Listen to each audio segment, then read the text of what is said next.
شكرا يا ربي شكرا هديت قلبي شكرا نورت دربي شكرا.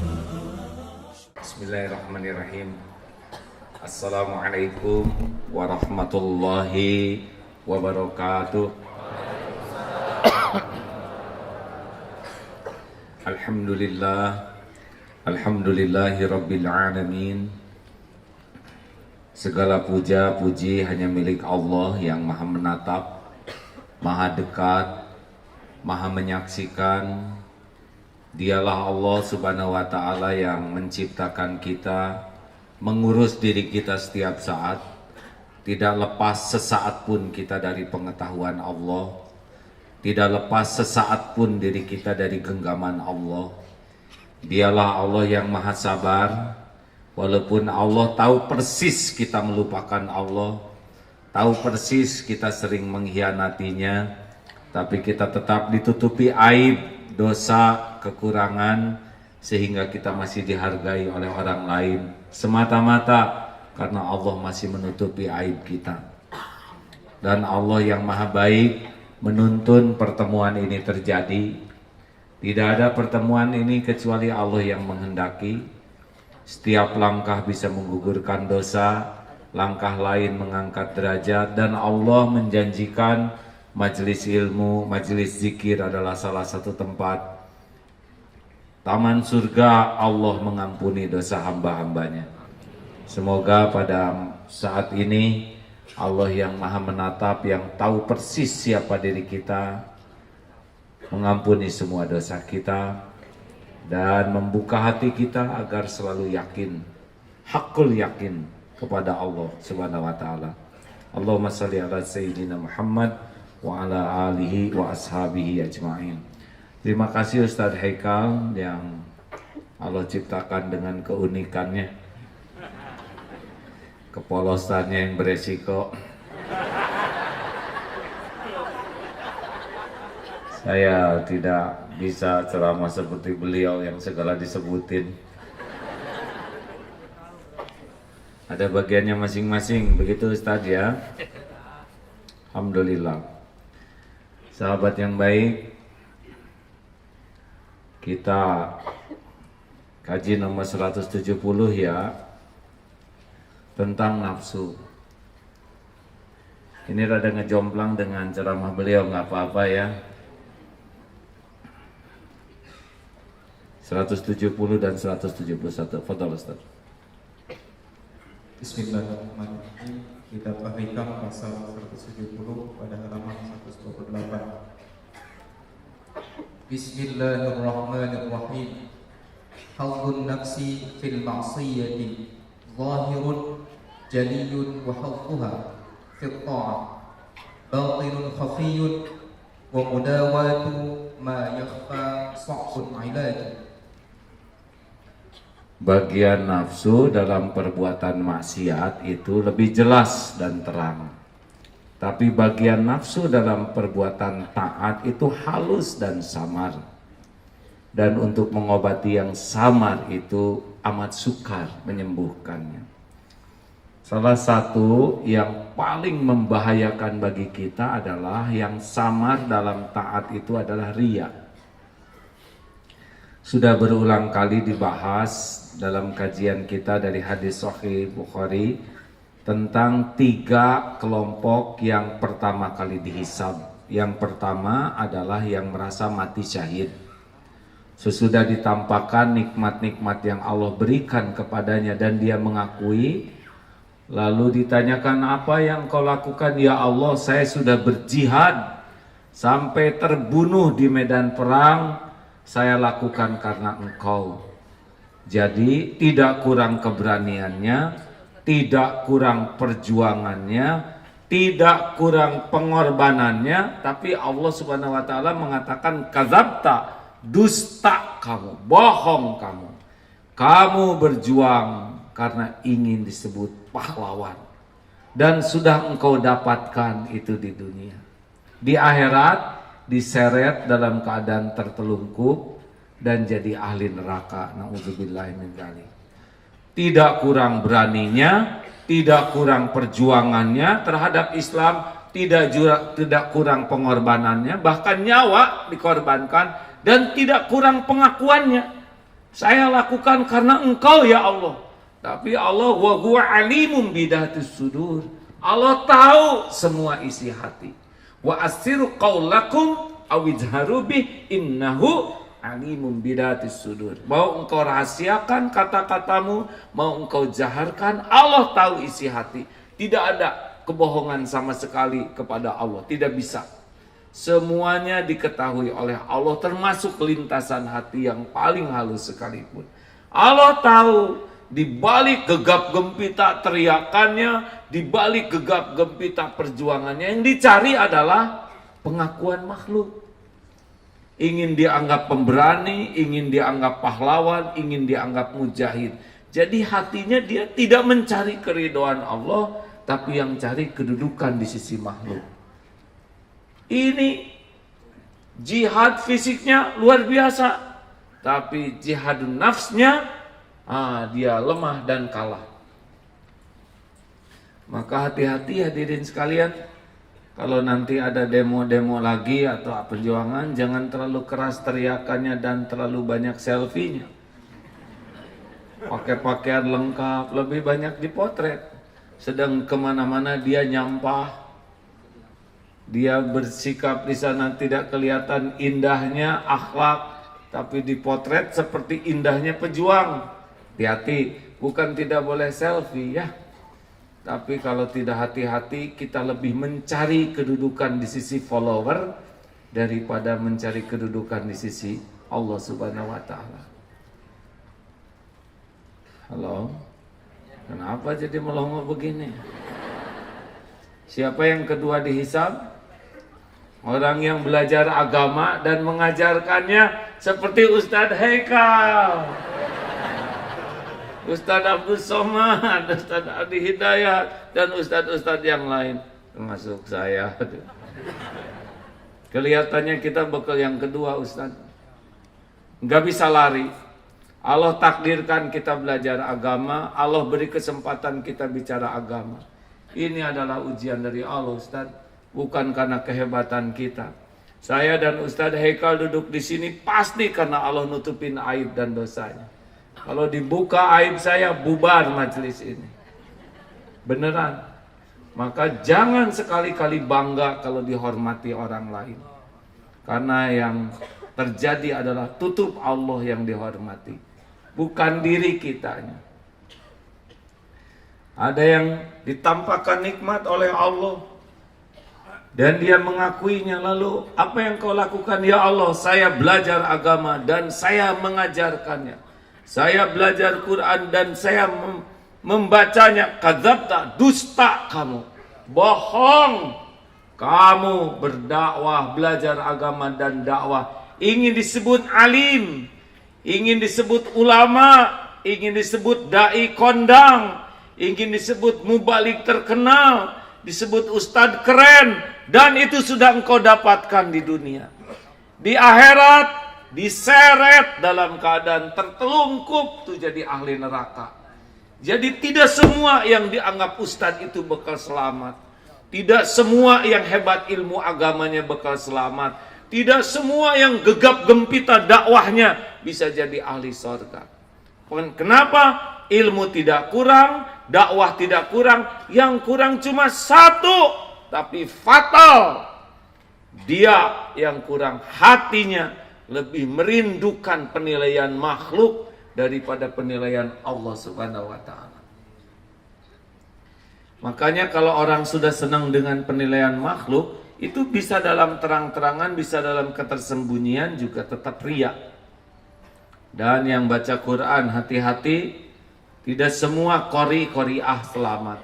Tidak semua hafiz-hafizah akan selamat. Tergantung hatinya nyari apa. Maka hadirin sekalian, waspada terhadap kerinduan kita mencari kedudukan di sisi makhluk. Termasuk yang ketiga, siapa yang dihisab? Para dermawan. Orang yang sedekah, banyak sedekah, sampai tiap kesempatan sedekah dia sedekah. Dan ketika ditunjukkan oleh Allah nikmat, saya bersedekah ya Allah. Tapi Allah berfirman, kadzabta, dusta kamu. Engkau sedekah karena ingin dianggap sebagai ahli sedekah.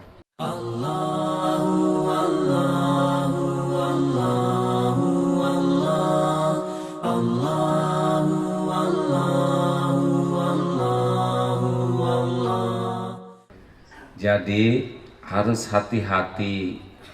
Kalau nafsu dalam maksiat mah gampang, tapi nafsu dalam taat itu halus. Tidak banyak orang yang selamat. Ini seperti semut hitam berjalan di atas batu hitam di malam yang kelam. Jadi nyaris nggak kelihatan. Kalau tidak hati-hati, nyaris ini ceramah begini bisa ria ini. Wah, jamaah banyak, naik di hati. Kalau ulama yang lain, kira-kira ceramahnya sebanyak ini enggak, tuh ciri itu. Padahal tidak ada kaitan Allah mendatangkan orang sesuka Allah saja. Mungkin ada yang ceramahnya hanya didatengin 3 orang, tapi di sisi Allah mulia karena tulus sekali. Mungkin tabligh akbar di hadapan puluhan ribu orang, tapi hati jadi ujub. Mana yang lebih baik? Di sisi Allah kan yang paling ikhlas, bukan yang paling banyak jamaahnya. Betul? Sekarang rocker aja banyak tuh peminatnya. Dangdut koplo juga banyak. Jadi jangan sampai banyaknya jamaah di hati ini ada ujub. Termasuk hal-hal yang halus ya.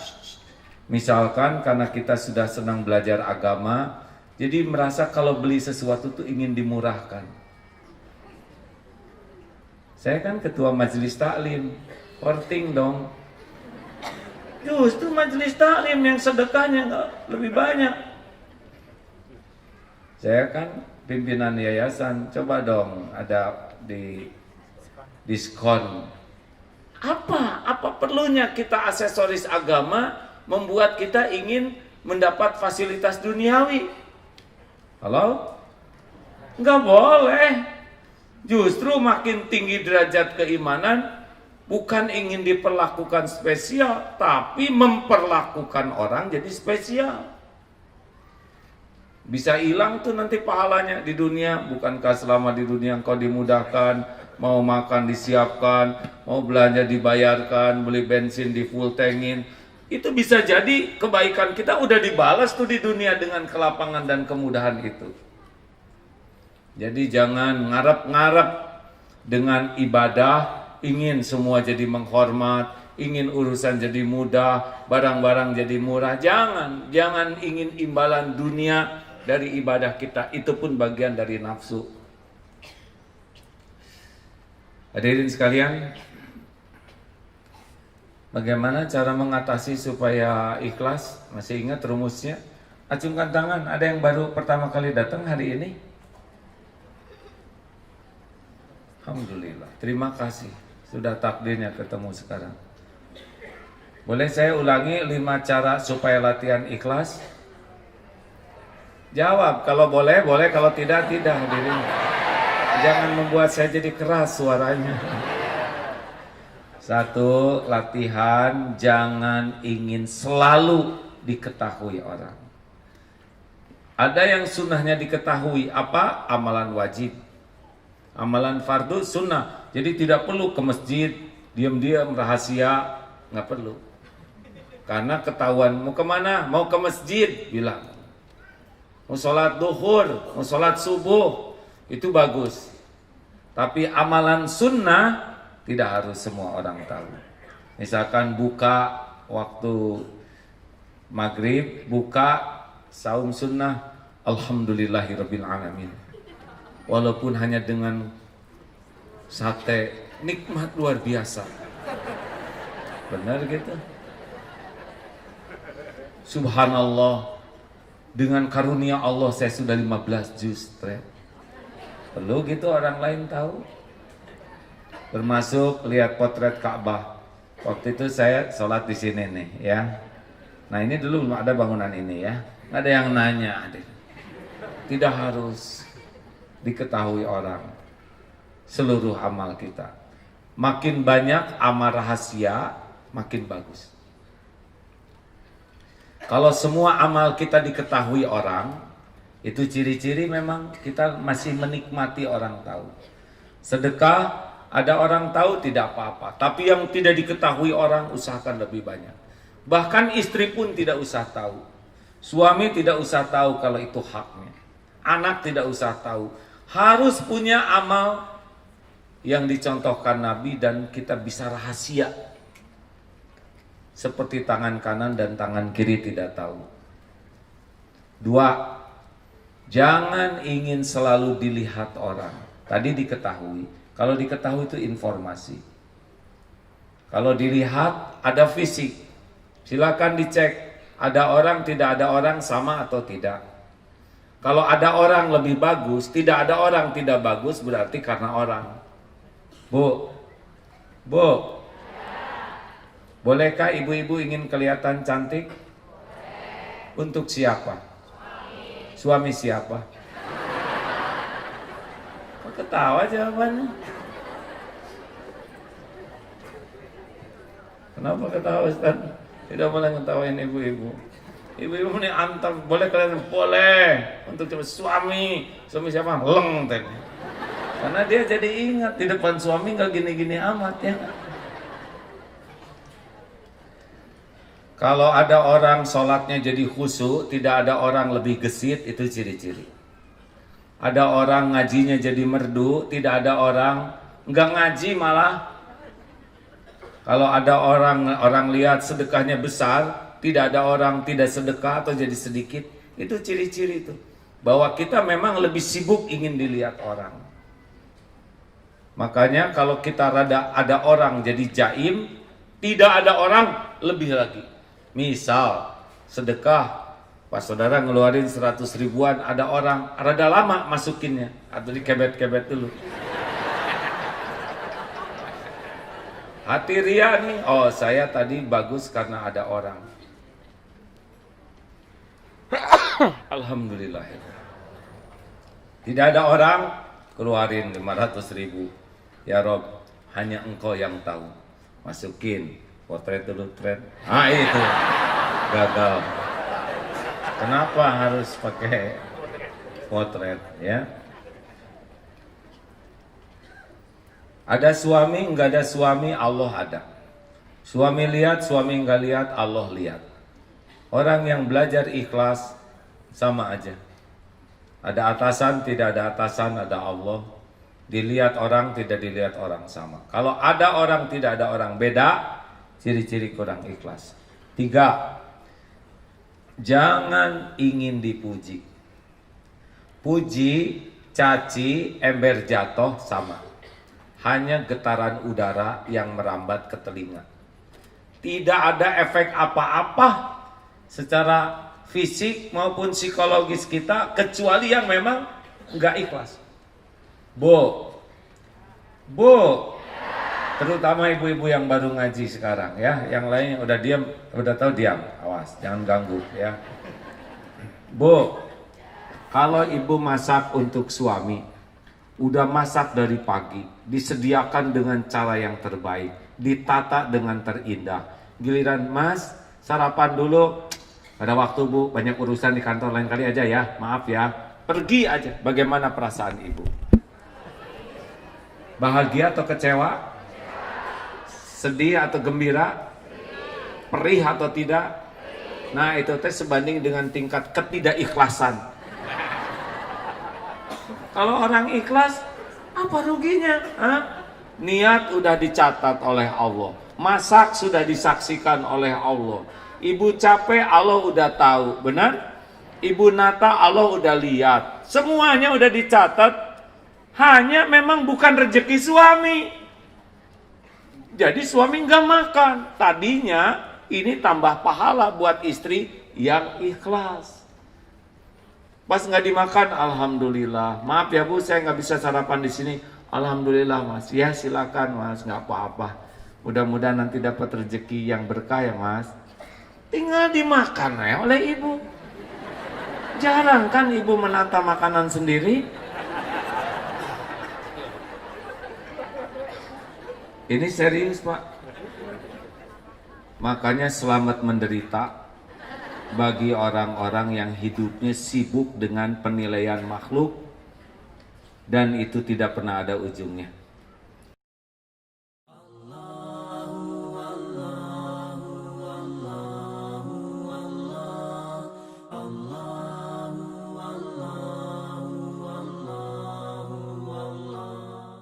Masih ingat Luqman Hakim ngajarin anaknya? Keluar ke pasar bawa keledai. Yang pertama bapak naik, maaf kalau tertukar, dituntun oleh anak sampai sebuah bukit. Ini si bapak nggak punya perasaan. Dia naik keledai, anaknya disuruh nuntun, tega. Salah. Anak naik, bapak turun. Sampai bukit kedua ketemu lagi sekelompok orang. Ini anak, tidak tahu sopan santun. Dia naik, bapak yang nuntun. Salah. Akhirnya naik dua-duanya. Sampai bukit ketiga ketemu lagi sekelompok orang. Ini manusia tidak berperi kekeledaian. Keledai satu dinaikin duaan, zolim. Salah. Turunlah dua-duanya, tidak punya pilihan. Bawa ke pasar, kata orang pasar, dasar orang blow on, punya keledai, gak ada yang naikin. Nah anakku, jikalau hidupmu hanya sibuk dengan penilaian makhluk, bersiaplah hidupmu sengsara, karena tiap orang punya sudut pandang yang berbeda. Kalau ingin bahagia, wakafa billahi syahida, cukuplah Allah yang jadi saksi. Dah, Bu, jangan bangga disebut, ibu awet muda, enggak mungkin. Mana ada orang awet? Kalau ada yang ngomong, ibu makin lama makin muda, mustahil. Mustahil, masa mundur? Tapi dah ibu mah seneng ditraktir lagi, justru traktiran itu yang membuat ibu jadi muda terus, Bu. Bukan wajahnya, traktirannya. Halo, mau bahagia? Just the way you are. Emang apa artinya? Dilarang merokok. Udahlah, hidup mah lempeng apa adanya, betul? Siapa yang stres yang hadir di sini? Yang ingin kelihatan langsing. Tahan napas dari tadi. Kedip-kedip, kekurangan oksigen. Yang ingin kelihatan putih, aduh direndam semalaman. Yang ingin kelihatan mancung pakai jepitan jemuran.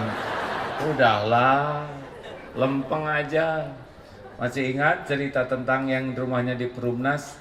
Ma, kamu malu enggak rumah kita paling sederhana di Perumnas ini? Kenapa malu suamiku? Bah, yang gede milik Allah, yang ini milik Allah. Semua manusia mah cuman ketitipan.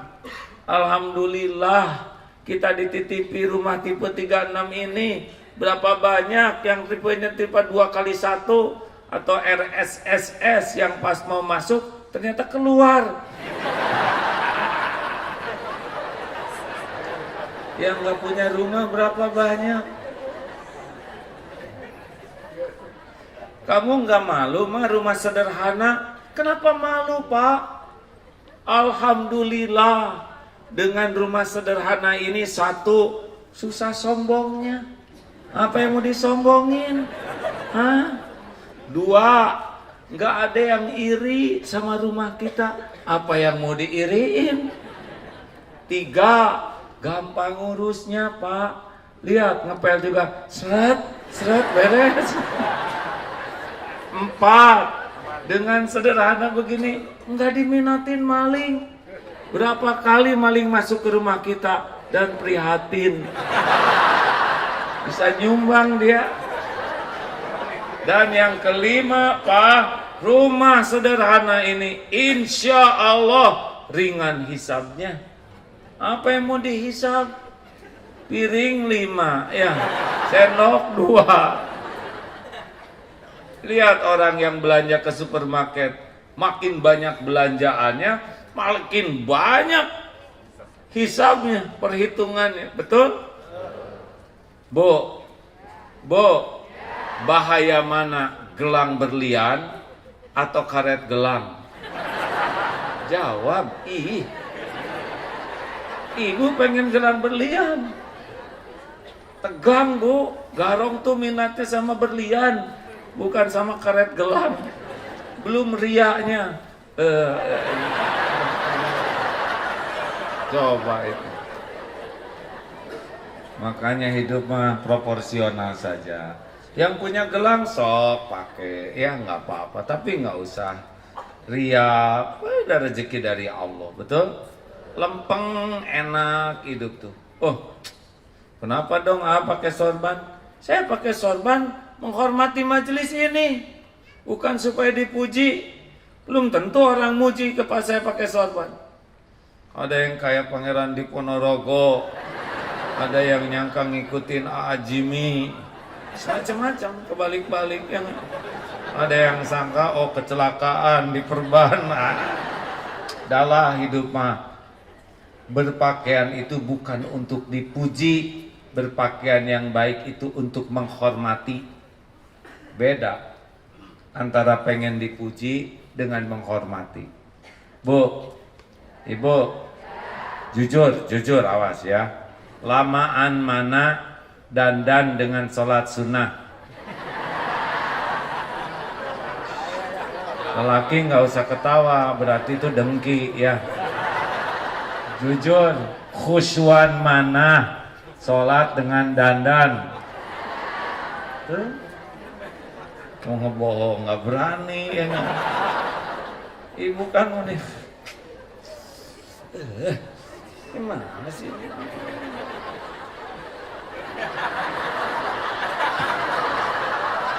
Ayo, apa? Udah tahu nggak mau istrinya pakai jilbab begini?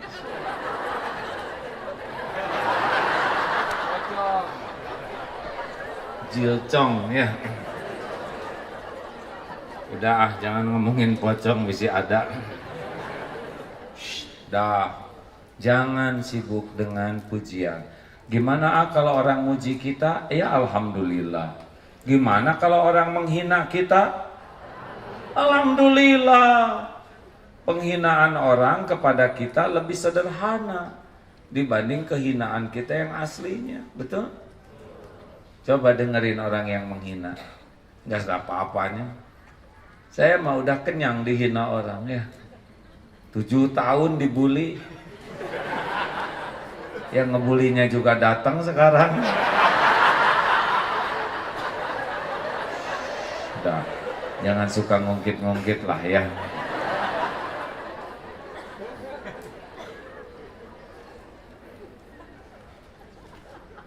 Saya baca tuh yang menghina-menghina, yang ngebully, yang nulis jelek di medsos itu nggak ada apa-apanya. Tidak ada apa-apanya dibanding dengan kehinaan yang diketahui Allah tapi tidak diketahui orang lain. Paling Agim, Ustadz kawin lagi. Itu bukan menghina, itu fakta ya. Kenapa saya disebut? Ada juga yang nyebut, Agim, kenapa di TV mah gede, kok aslinya kecil? Itu juga fakta ya. Di mana saya tersinggungnya? Tersinggung itu kalau kita tidak jujur melihat diri kita sendiri. Disebut bodoh, sakit hati karena merasa pintar. Pintar apanya? Nah, jangan pengen dipuji, jangan takut dicaci.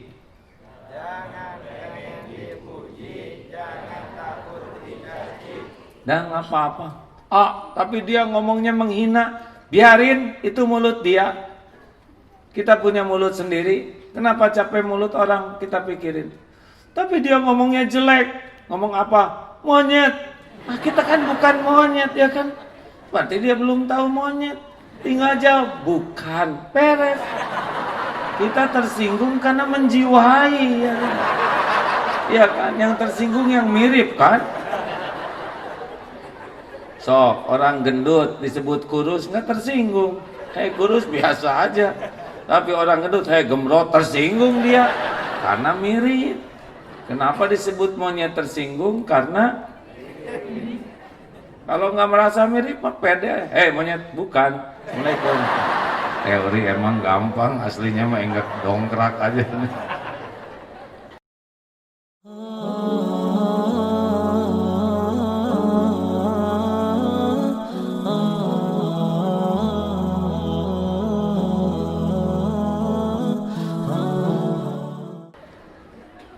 Udah kalau mau beli sesuatu tanya, ini teh saya beli teh pengen apa, pengen dipuji orang, terus mau ngapain?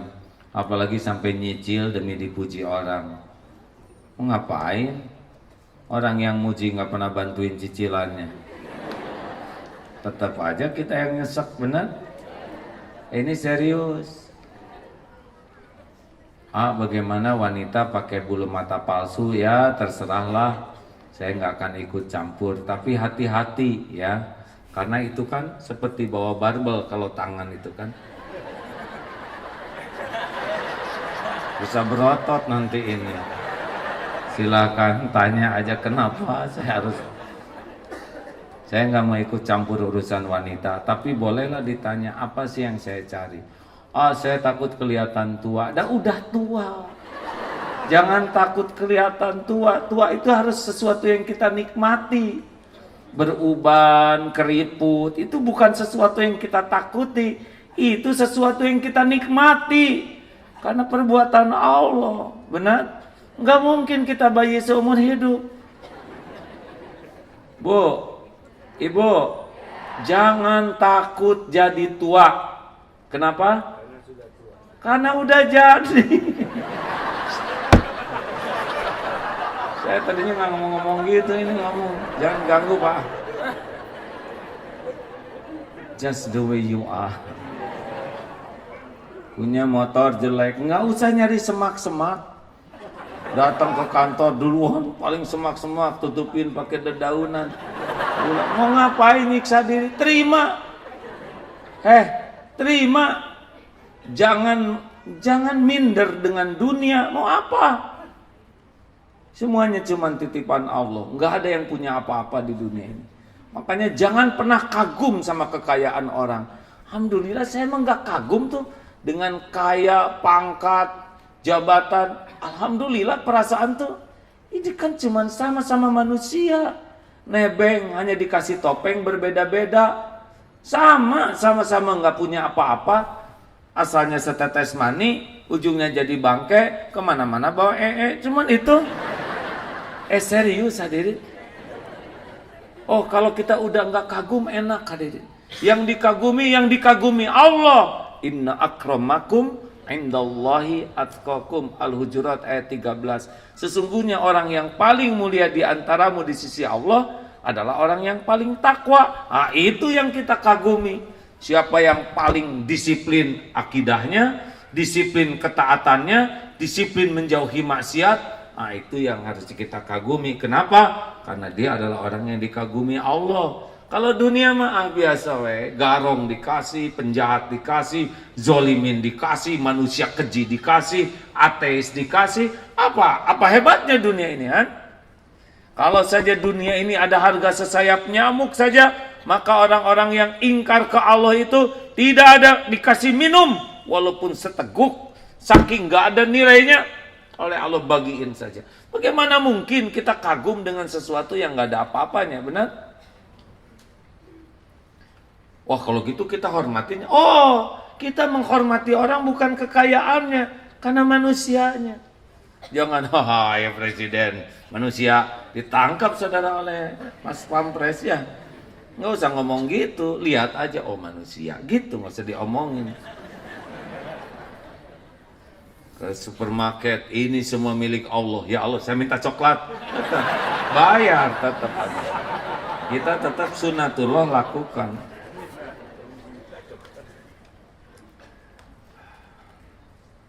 Alhamdulillah. Jadi begitulah. Yang keempat, jangan ingin dihargai. Gini hadirin, kalau di nyesek harusnya. kalau ingin dihargai, dicintai, dihormati, dikagumi, itu nyesek ke sini. Kenapa? Allah aja bikin nyesek, kan Allah yang menggenggam hati kita. Tapi kalau itu bahagia. Ingin menghormati, ingin memberi, ingin mencintai, ingin memuliakan, ingin menghargai. Kalau di itu ke Allah, ingin disayang Allah, ingin, kalau ke makhluk ini rumus. Kalau nggak percaya, rasakan pada waktu hati nyesek. Pasti hati kita ini sedang dipenuhi harapan ke makhluk. Ayo, dihargai manusia biasa aja, karena aslinya kita ini tidak berharga, karena Allah saja menutupi. Betul? Bu, Ibu, punya dosa tidak? Gini, acungkan tangan yang tidak punya dosa. Acungkan tangan yang dosanya sedikit. Ini pertanyaan berulang. Ibu ngacung nggak? Oke, pas ya. Acungkan tangan yang dosanya sedang. Acungkan tangan yang merasa banyak dosa, jujur. Kenapa nggak ngacung? Karena saya banyak sekali. Ya apalagi pilihannya. Kalau tiap dosa, Bu, kalau tiap dosa, satu dosa ngeluarin satu bau, kira-kira ibu-ibu ini bau apa? Pikirin, jawab, Bu. Bau apa, Bu? Satu dosa ngeluarin satu bau. Kira-kira suami menghargai ibu enggak? Jawab, Bu, jawab. Adik, jangan bikin emosi. Jawab. Mukul kemana nih ya? Jawab. Hah? Anak-anak menghargai ibu yang super bau enggak? Kira-kira ada temen yang mau duduk sebelahan? Jawab. Jadi aslinya, Bu, ibu tuh digimanain tuh kalau dibalas dengan bau aja? Dikucilkan, Bu. Saya juga nggak mau ibu-ibu ngaji kesini dengan bau super kayak gitu. Susah ceramahnya. Suami besar kemungkinan nalak, Bu, ke istri super bau. Betul? Walaupun ibu dandan dengan yang segala moronyoy. Udah bau mah bau. Ini serius, Bu. Jadi ibu dihargai itu karena Allah nutupin aja. Orang-orang kan tidak tahu cicilan ibu. Pak, tegang lelaki. Lelaki, punya dosa? Banyak atau banyak sekali? Banyak sekali atau luar biasa banyaknya? Awas, yang gak ngaku itu celaka tuh ya. Kalau tiap satu dosa mengeluarkan satu belatung dari tubuh ini, bagaimana kira-kira penampilan kita? Mata tuh belatung semua, ya kan? Mata kita kan mata yang sering zina. Telinga belatung, otak belatung, sekujur tubuh belatung. Mau pakai jas sehebat apapun, pakai cincin semahal apapun, arloji semewah apapun, menjijikkan. Itu kalau dibalas hanya dengan belatung. Allah nutupin aib kita, betul? Makanya biasa-biasa aja lah, nggak usah petantang-petenteng. Kalau orang sudah pengen dihargai, suka nyebelin kelakuannya, gampang tersinggung, gampang jengkel. Biasa-biasa aja. Tapi kan keren dikawal polisi. Yang dikawal siapa? Tidak hanya orang penting, penjahat penting juga dikawal, ya kan? Jenazah juga dikawal. Mobil yang awalnya sama, Pak, bunyinya sama. Dah, nggak usah petantang-petenteng. Biasa-biasa aja. Kenapa nggak dikawal-kawal ke sana? Ya mau ngapain dikawal kiwil, ya kan? Apa tidak bahaya? Nggak ada tuh yang ngebahayain saya. dan tidak akan terkena musibah illa biiznillah. Enak. Tidak ada malaikat, ada Allah. Wa huwa ma'akum aynama kuntum wallahu bima ta'maluna basir. Ya siapalah saya yang mau nyelakain, saya juga rugi sendiri, betul? Halo? Ya sudah, begitu aja.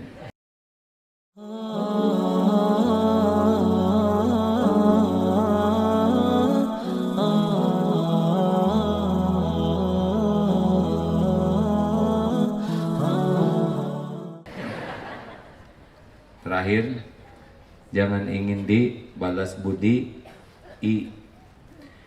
Bu, kalau ibu lagi nyapu di depan rumah, terus ada sales girl ke rumah, bibi, apa kamu bibi?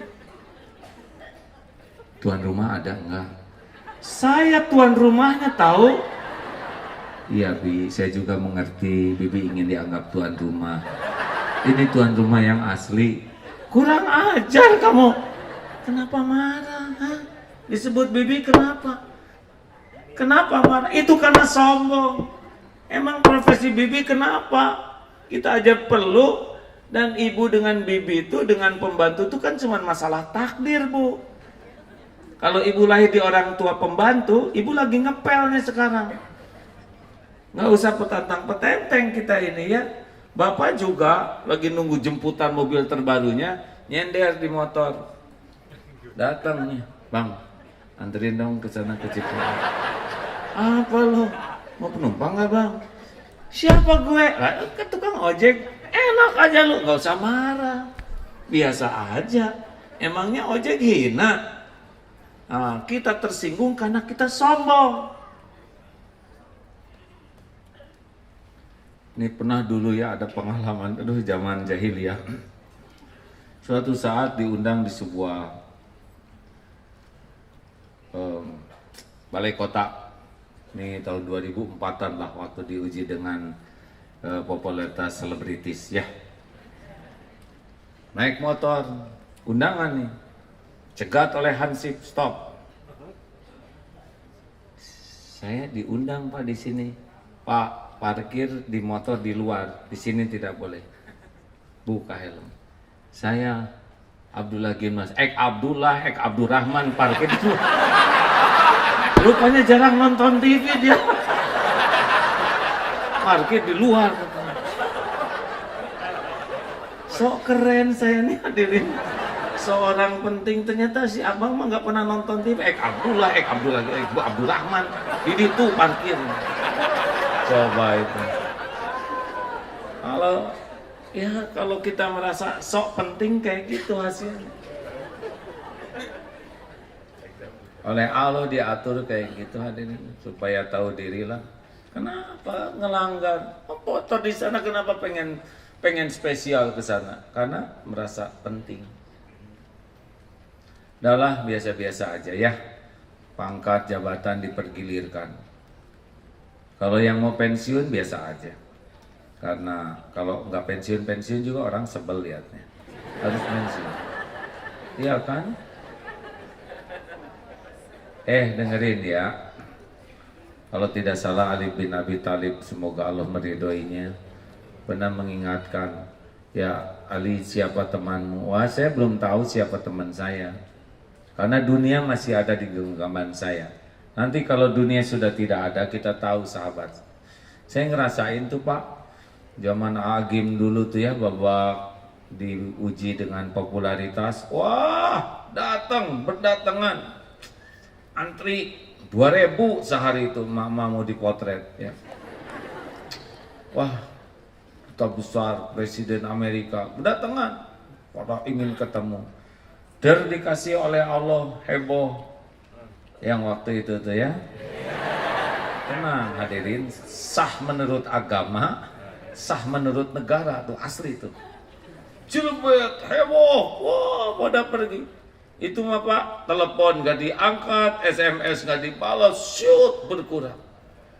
Oh begini ya. Tapi saya jadi tahu tuh sahabat sejati pada waktu kita sedang dunianya diambil oleh Allah. Saya tahu tuh, oh ini teman-teman sejati yang nggak ada pengaruh. Alhamdulillah, Darut Tauhid dibangun kembali oleh teman-teman sejati itu. Sekarang sudah jauh-jauh, alhamdulillah. Jadi kalau saudara lagi punya dunia, jangan sampai terkecoh oleh orang-orang yang menghargai kita. Karena boleh jadi yang dihargainya itu dunianya, ada maunya dari dunia kita. Mengerti? Bu, kalau suami punya jabatan, ibu biasa-biasa aja ya. Jangan merasa jadi atasan suami. Suami kolonel, ibu jadi jenderal, jangan. Ibu kan nggak daftar, betul tidak? Nggak ikut seleksi, nggak ikut latihan, dan di kantor juga kurang jelas kan? Kenapa jadi galak? Ini penting hadirin, jangan sampai keluarga topeng yang sibuk bersembunyi di balik topeng diambil baru ketahuan tinggal comberannya. Terakhir, jangan ingin dibalas budi ya. Udah, lakukan, lupakan. Lakukan. Perlukah kita mengingat-ingat kebaikan kita? Jawab. Perlukah kita menyebut-nyebut kebaikan kita? Jawab hadirin.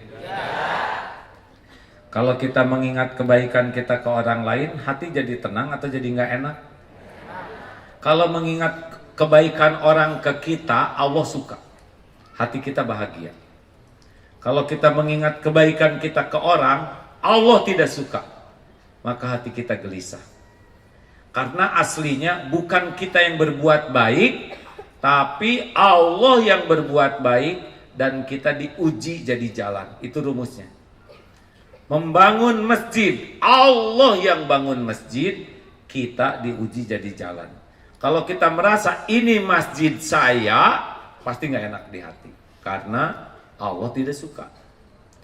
Bukan kita nyumbang anak yatim, tapi rezeki anak yatim dititipkan kepada kita. Kalau kita mengaku-ngaku saya yang membiayai anak yatim, lihat ya, hatinya pasti nggak enak dan kemuliaannya jadi rontok.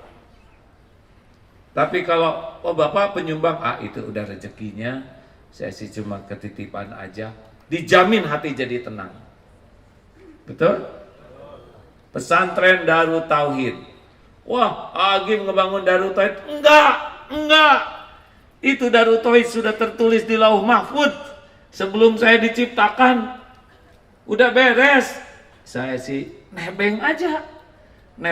Nebeng beken.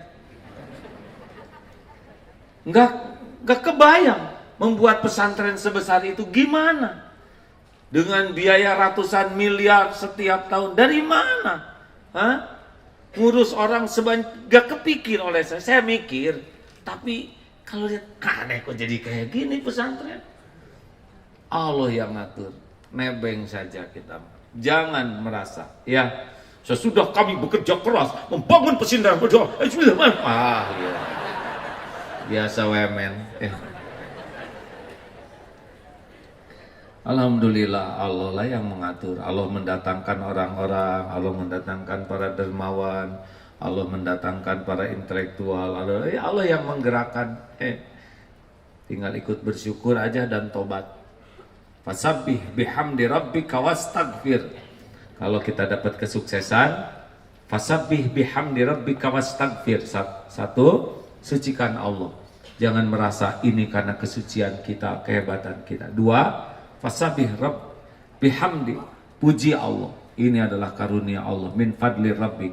Dan yang ketiga, istighfar. Mohon ampunan ke Allah. Jangan-jangan kita ngaku-ngaku. Ini kehebatan saya, ini kerja keras saya, ini jasa saya, ini ide cemerlang saya. Naon saya. La haula wala quwata illa billah. Tiada daya, tiada kekuatan kecuali dengan izin Allah. Masya Allah. Sebetulnya hari ini saya mau ngebahas tentang kasih sayang, tapi sudah oleh Ustadz yang tadi ya, Ustadz Haikal, kasih sayang.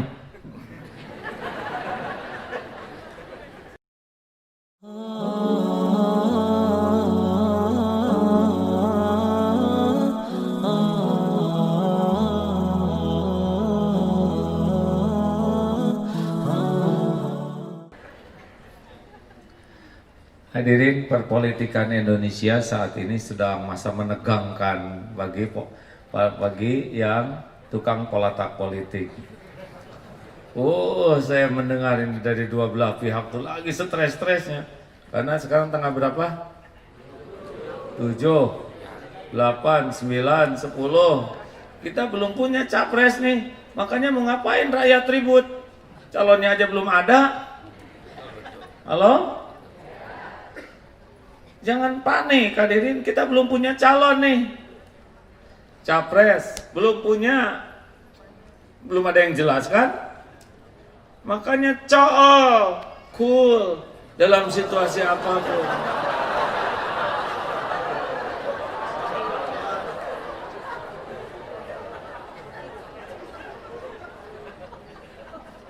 Ali Imran ayat 26. Catat nih, ini dalil kepresidenan. A'udzubillahi minasyaitonirrajim.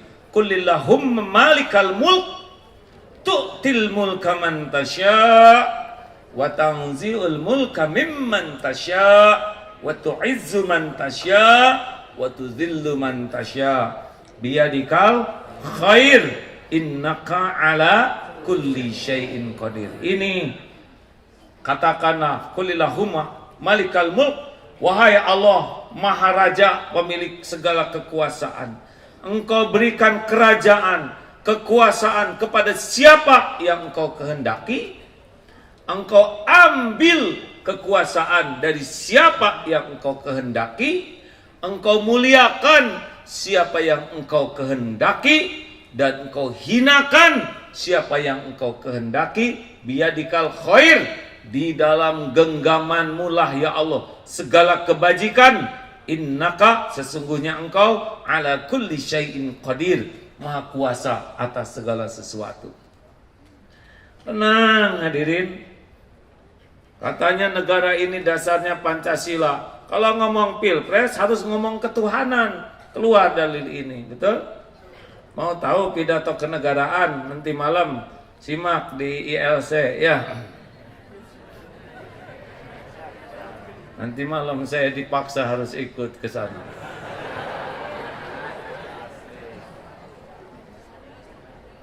Jadi ceramah ini dilanjutkan nanti malam ya.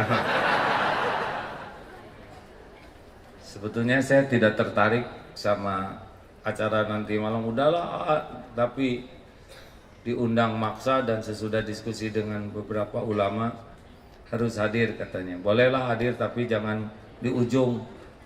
Karena biasanya di ILC dia taruh di ujung terus ya kan.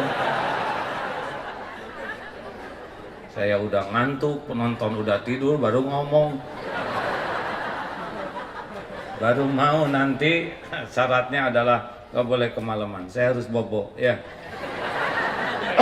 Gak boleh kemalaman. Simaklah nanti malam ya. Ada mudah-mudahan Ustadz Abdul Somad juga ada, tokoh-tokoh politik ada, bagaimana peran ulama dalam kancah perpolitikan. Saya tidak mau para ulama sebagai pendorong mobil, kalau mobilnya udah jalan, yang dorongnya ditinggalin.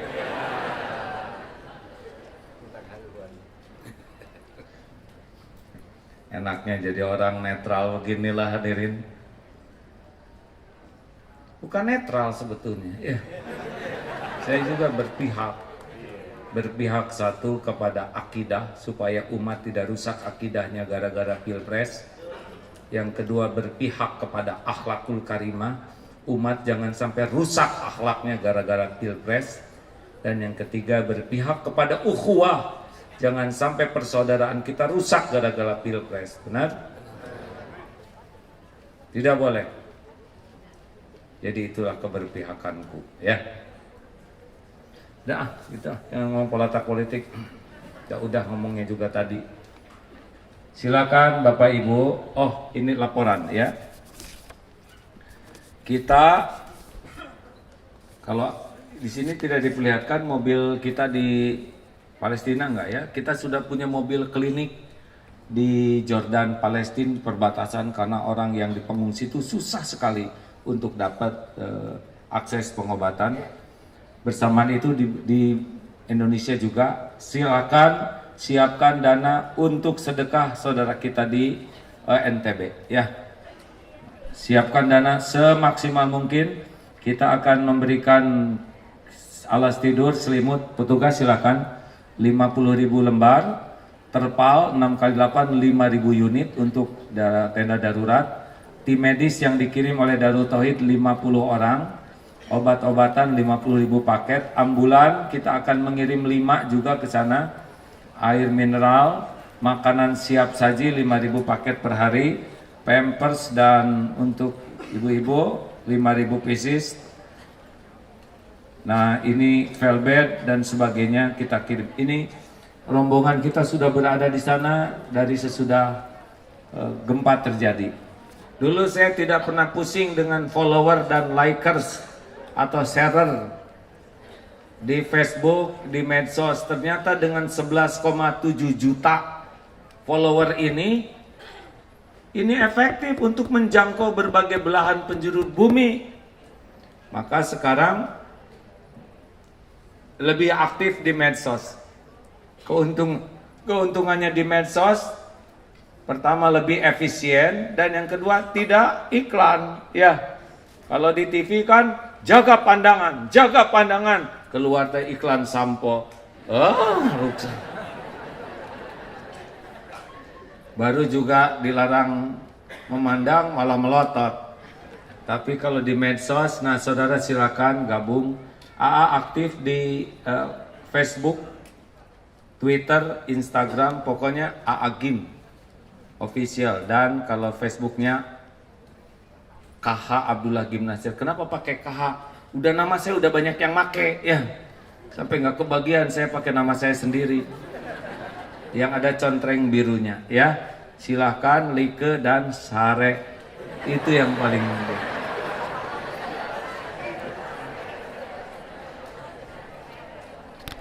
Terakhir,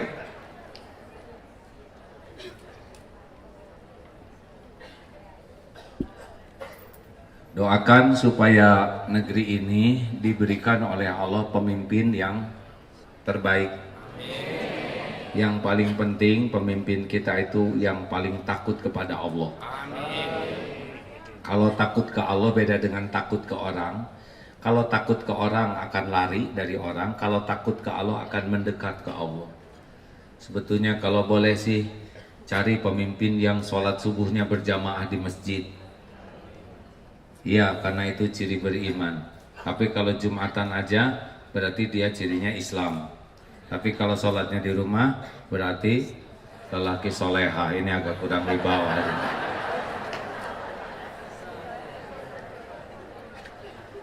Kemudian cara melihat seseorang, lihat teman-temannya. Karena orang itu akan tergantung temannya. Bergaul dengan penjual minyak wangi akan ikut harum. Bergaul dengan pandai besi akan bau bakaran. Makanya sebetulnya kalau kita ingin lihat seseorang, lihatlah teman-teman dekatnya. Kalau teman-teman dekatnya orang-orang yang berakhlak baik, orang-orang yang tidak cinta dunia, orang-orang yang tulus, nah itu akan terbawa baik. Tapi kalau sekelilingnya hanya pecinta dunia, ya nggak akan jauh nanti akhlaknya. Ya, tapi kita kalau sulit mencari yang sangat sempurna, minimal jangan sampai yang melupakan agama. Betul? Kalau sudah lupa ke Allah, tidak ada lagi yang dia takuti. Mudah-mudahan Allah memberikan pemimpin-pemimpin yang takut kepada Allah dan berkemampuan. Karena punten hadirin, tidak cukup dalam kepemimpinan itu, soleh itu tidak cukup ya. Karena harus punya kemampuan. Contohnya kita punya helikopter, ada santri soleh sekali, hafal Quran, akhlaknya baik, tapi saya tetap tidak mau naik kecuali ya ada ahlinya. Nah, begitu pula di dalam memimpin negeri yang besar umat Islam ini, harusnya pemimpinnya Islam, paham Islam dengan benar, mencintai Islam. Karena bagaimana mungkin tidak mencintai sebagian besar rakyatnya yang beragama Islam ini. Tapi karena negara ini adalah negara kesepakatan, tolong digarisbawahi, negara kesepakatan. Ini saya simak dari Ketua Majelis Ulama. Bukan milik umat Islam saja di negara ini, tapi agama-agama lain juga ada yang bersama-sama membangun negeri ini dari awal. Jadi ini bukan negara Islam karena ada agama lain yang bersepakat untuk membangun negara ini. Tidak apa-apa, memang faktanya begitu. Ya. Tapi jangan dilupakan umat Islam ini mayoritas, dan kalau kita benar memahami Islam, niscaya yang minoritas akan merasa aman karena Islam tidak mengenal kezaliman. Islam adalah rahmatan lil alamin, bukan rahmatan lil muslimin, kepada seisi alam. Jadi tidak ada yang perlu ditakuti dengan indahnya Islam di negeri ini. Al-Fatihah. A'udzubillahi minasyaitonirrajim. Bismillahirrahmanirrahim. Alhamdulillahi rabbil alamin. Ar-Rahmanir Rahim. Maliki yaumiddin. Iyyaka na'budu wa iyyaka nasta'in. Ihdinas siratal mustaqim. صراط الذين أنعمت عليهم غير المغضوب عليهم ولا الضالين آمين يا الله اللهم صل وسلم وبارك على سيدنا محمد وعلى آله وأصحابه أجمعين يا الله يا حي يا قيوم يا أرحم الراحمين ارحمنا ربنا ظلمنا أنفسنا وإن لم تغفر لنا Fatarhamna lanakunanna minal khasirin. Duhai Allah yang maha tahu segalanya, wahai Allah yang maha menyaksikan apapun yang kami lakukan, ampuni kami ya Allah. Ampuni sekelam apapun masa lalu kami, sebanyak apapun dosa dan maksiat yang kami lakukan sepanjang hidup ini. Ya Allah, ampuni sebusuk apapun masa lalu kami, sehitam apapun aib-aib yang kami tutup-tutupi selama ini. Ampuni ya Allah maksiat yang tidak sengaja.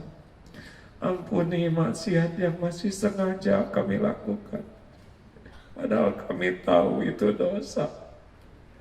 Ampuni ya Allah dosa yang berulang-ulang. Ampuni dosa yang sembunyi-sembunyi kami lakukan. Ampuni dosa yang terang-terangan. Ampuni kami lebih banyak melupakan-Mu ya Allah daripada mengingat-Mu. Ampuni kami sering tidak bersyukur dengan limpahan karunia yang tiada bertepi. Ampuni kami sering berburuk sangka kepadamu. Ada kalanya kami tidak ridho dengan takdir-Mu. Ampuni ya Allah, kami seringkali tidak bersabar ketika ujian Engkau tetapkan harus kami jalani. Allahumma inna nas'aluka taubatan nasuha wa taubatan qoblal maut wa rahmatan indal maut wa magfiratan ba'dal maut. Allahumma hawin alaina fi sakaratil maut. Allahumma inna nas'aluka husnal khatimah wa na'udzubika min su'il khatimah. Duhai yang maha menatap, Engkaulah yang mengumpulkan kami. Hujamkan ke hati kami hati yang yakin padamu, hati yang selalu merasa ditemani oleh-Mu, hati yang yakin pertolongan hanya datang dari-Mu. Putuskan segala sandaran dan harapan kami ya Allah, selain hanya bersandar padamu. Cabut rasa gentar dan takut kami terhadap apapun, siapapun.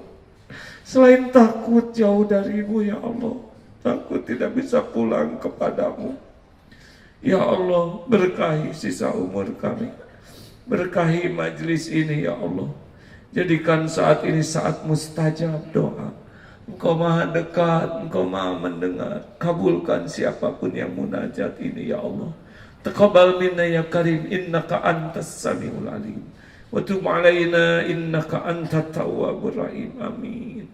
Hadirin doalah masing-masing. Amin. Allah maha dekat, maha mendengar. Amin ya Allah ya mujibaz zairin. La ilaha illa anta ya Rabb subhanaka inna kunna minas salihin. Doalah hadirin, tidak ada satupun yang tidak didengar.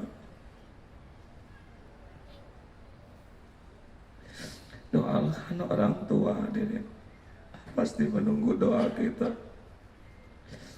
Terutama yang sering zalim kepada ibu bapaknya. Doakan keluarga kita. Ya Allah, taqabbal minna ya karim. Doa yang maha mendengar, berikan kekuatan iman bagi yang masih goyah, berikan nikmat ibadah bagi yang belum khusyuk, golongkan kami merasakan nikmatnya akhlakul karimah. Ya Rabb, sembuhkan yang sedang sakit ya Syafi, wa anta syafi la sifat illa syifa'uk, syifa'an la yuqadiru saqam. Ya Allah, cukupi dengan rezeki yang halal barokah. Lepaskan dari lilitan hutang. Berikan pendamping jodoh terbaik yang menguatkan iman. Titipkan keturunan yang saleh, hafizah, yang berakhlakul karimah. Lindungi dari segala fitnah ya Allah, bala wal musibah. Ya Allah, titipkan kepada kami pemimpin yang mencintaimu dan dicintai olehmu. Pemimpin yang dapat mengangkat harkat bangsa ini di jalanmu ya Allah, di sisimu. Lindungi kami dari para pemimpin yang tidak mengenalmu, yang tidak yakin padamu. Ya Allah, Allahumma gfir lil mu'minina wal mu'minat, wal muslimina wal muslimat, al ahya'i minhum wal amwat. Persatukan hati para ulama ya Allah. Persatukan umatmu ini ya Allah. Ya Allah, undang ke Baitullah jamaah ini. Jadikan akhir hayat kami husnul khatimah.